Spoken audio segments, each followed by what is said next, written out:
My name is Victoria Winters. My past is still a mystery to me, but my future is bound to the great house on Widow's Hill.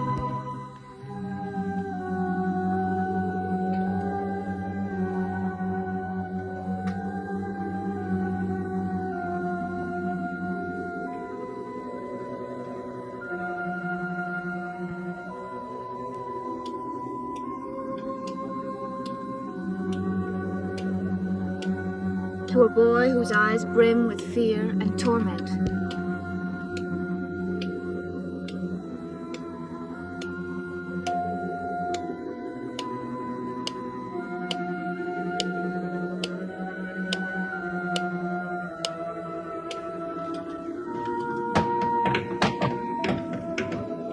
To the strange sounds and lonely echoes of a small room, filled with the memory of long dead years.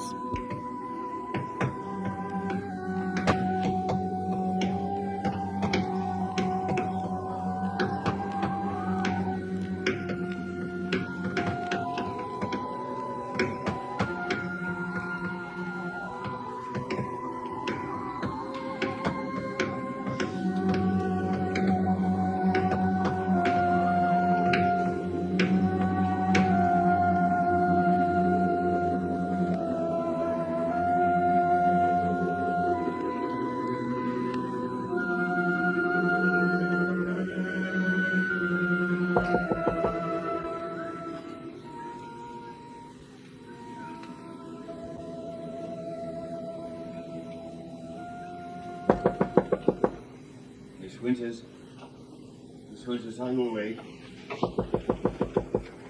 Miss Winters. Who is it? Roger Collins. I hate to disturb you, but I have to talk to you. It's very late. Well, I know, but it's very important, please. I'm not dressed. Well, I'll wait for you downstairs in the drawing room. Please hurry.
Does it hurt, Father? David, what are you doing up so late? I couldn't sleep. Worried about me, I suppose. Yes. I wanted you to know I'm sorry. Sorry for what? That I survived? Oh, all right, David. That was a bit cruel of me. Please accept my apology.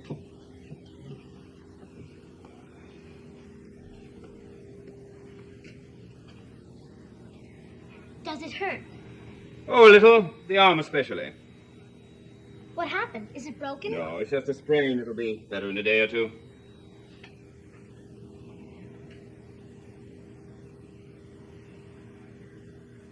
Well, all right, David. Is there anything else?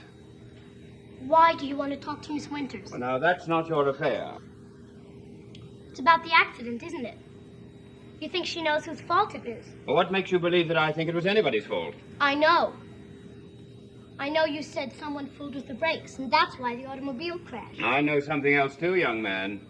I know that I don't like little boys listening at keyholes. I wanted to find out what happened. Well, all right, so now you know. The car ran off the edge of the road. I sprained my arm and cut my forehead. Now, you run along to bed. Do you know who did it? David, I have no patience for this. You were almost killed. Don't you think I have a right to know? The only thing you have any right to know is that it's past your bedtime. Now get up to bed right now. You don't even care if I am sorry. Just go to bed and leave me alone. That's all I care about. Well, maybe I'm not. Maybe I'm not sorry at all. Maybe I wish you'd...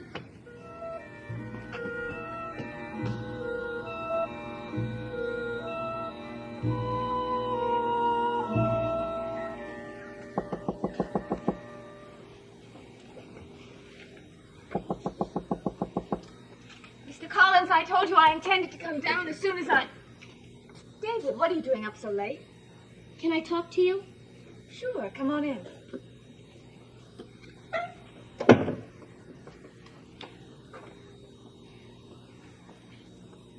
David, I don't have much time. Your father's waiting for me downstairs. I know, I just saw him. Well, he's all right, isn't he? Sure, he's all right. Then what's the matter? I tried to tell him I'm sorry, but he wouldn't listen. Is that all? He yelled at me and told me to go to bed. David, look at me. Your father was almost killed. I'm sure he must be very upset, just as you are. I wanted to apologize, that's all. But there's no reason for you to apologize. Believe me. I know what's bothering you. You told me you said you wished your father would die, and he almost did. Now you think it's your fault. It's not true. It's not my fault. And I had nothing to do with it. Then why are you so upset? You don't believe me, do you? Nobody believes me. David, no one's accusing you of anything. No one but yourself.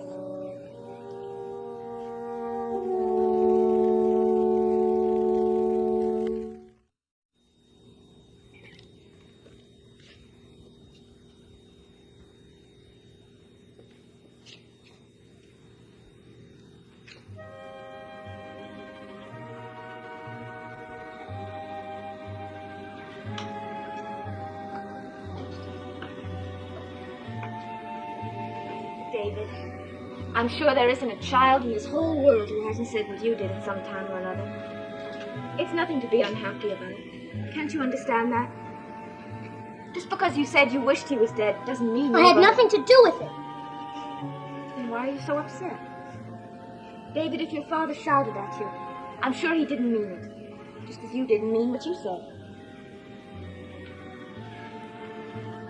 David, I think you better go to bed now.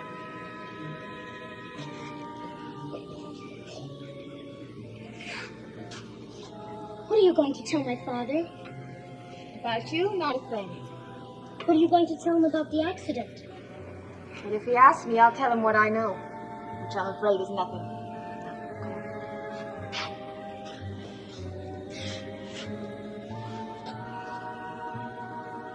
David, I have no more time. Your father's waiting for me. Miss Winters, what if it wasn't an accident? Well, then I guess your father will have to go to the police. And what will they do? Whatever police do. Try and find the person responsible and arrest him. Would they put him in jail? If he's found guilty, he should be put in jail. And now you should be put in bed. Go on, David. David, I have no more time. I just want to know one thing.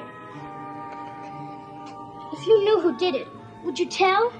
Now, that's a silly question. Of course I would. Even if it meant he'd have to go to jail?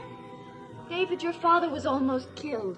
It's a terrible thing for anyone to do. He wants to send me away. Don't you think that's terrible? It's not true, David, and that has nothing to do with it. It's the same thing, sending someone away. That's all you can think about. You and my father. You're both the same.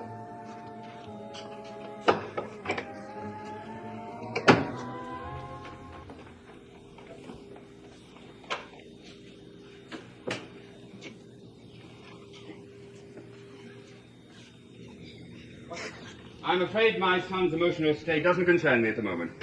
I know that may sound careless to you, but what does concern me is that a man wanted me to meet him in town, knowing that I had to use my car to get there. I drove my car earlier today, Miss Winters, and the brakes were in perfect condition.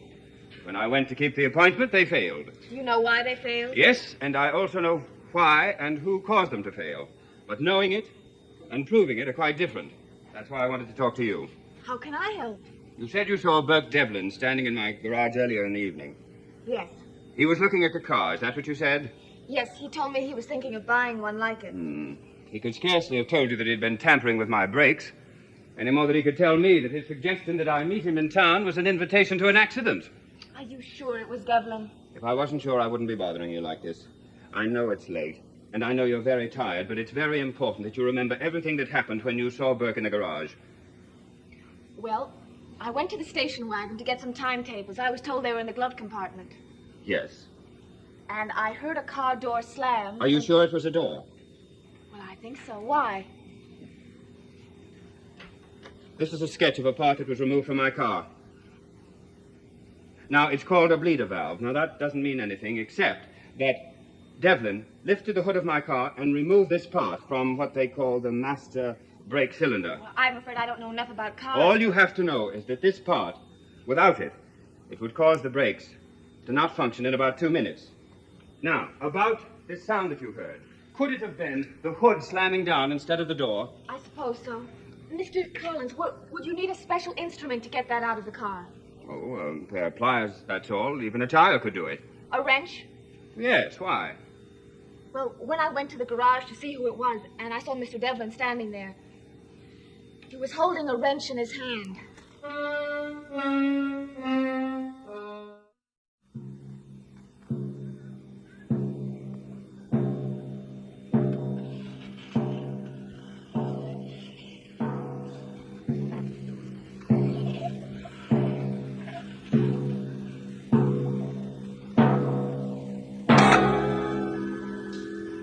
You saw Devlin standing at my car with a wrench in his hand and you didn't mention it? The man told me he'd found the wrench in the car seat, and well, there was no reason in the world not to believe him. Do you still believe him? Look, I was going to say something about it to your sister when I came into the house, but then, as I said, it seemed so silly. And when I heard how friendly Mr. Devlin had been, well, I guess I just forgot about it. Even after you heard about this so-called accident? Well, I didn't know it wasn't an accident until you told me about this valve thing. Well, for your information, Miss Winters, I drove the car earlier today and I did not leave a wrench on the front seat. Nor did I return to the car and put one on the front seat. I'm so sorry. I suppose I should have said something, but... Well, is there anything I can do to... There's a great deal you can do. Please sit down.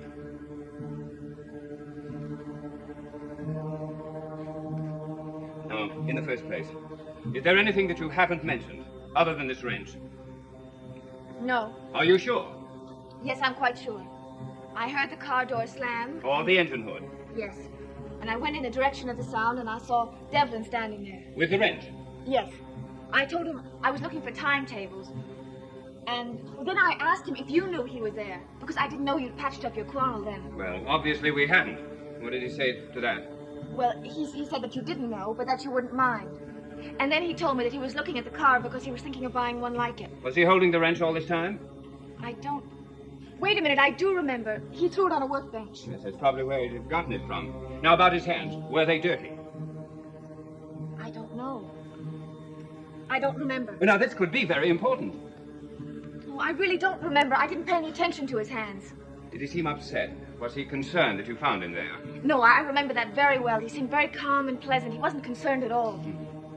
Well, I see. Well, he's going to be concerned, very concerned. Don't go away, Miss Winters.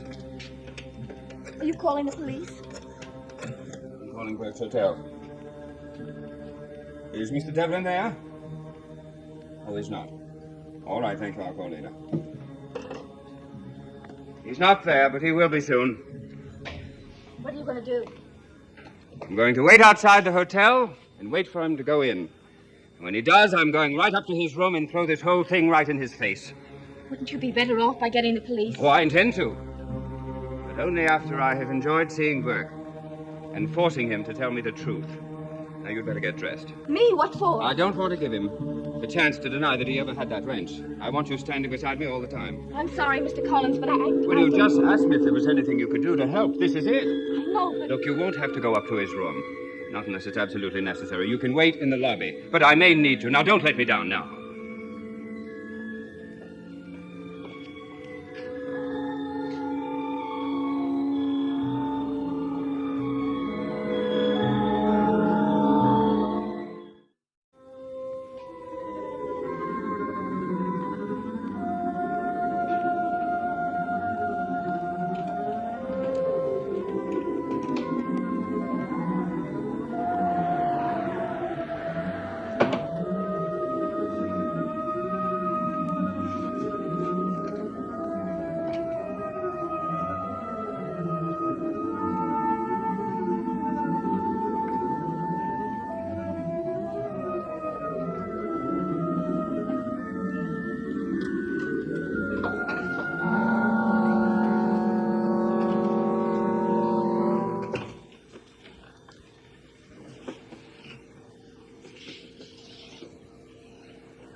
What is it this time?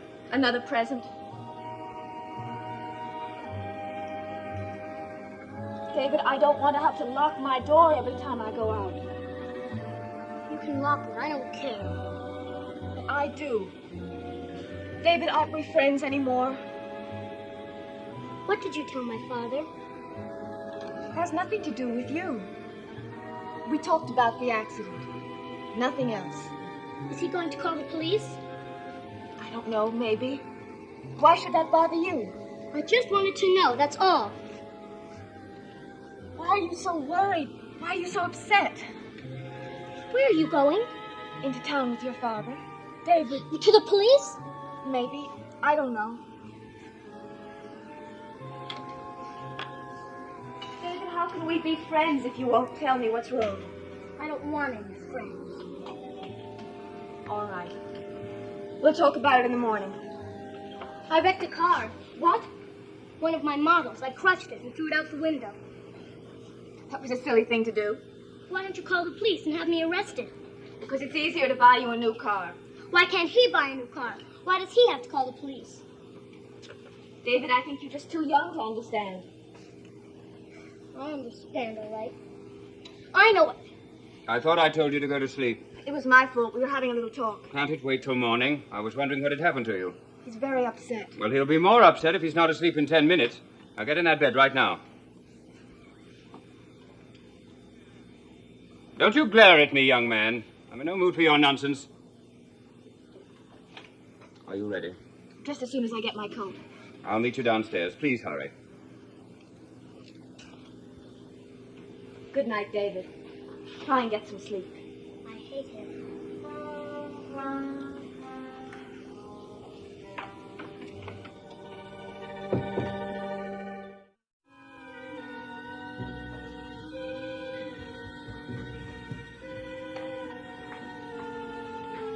Well, is my son properly tucked in? I'm sorry I took so long, but I was very worried about him. Well, spare me the details. I'm only concerned about my own problems. Are you ready?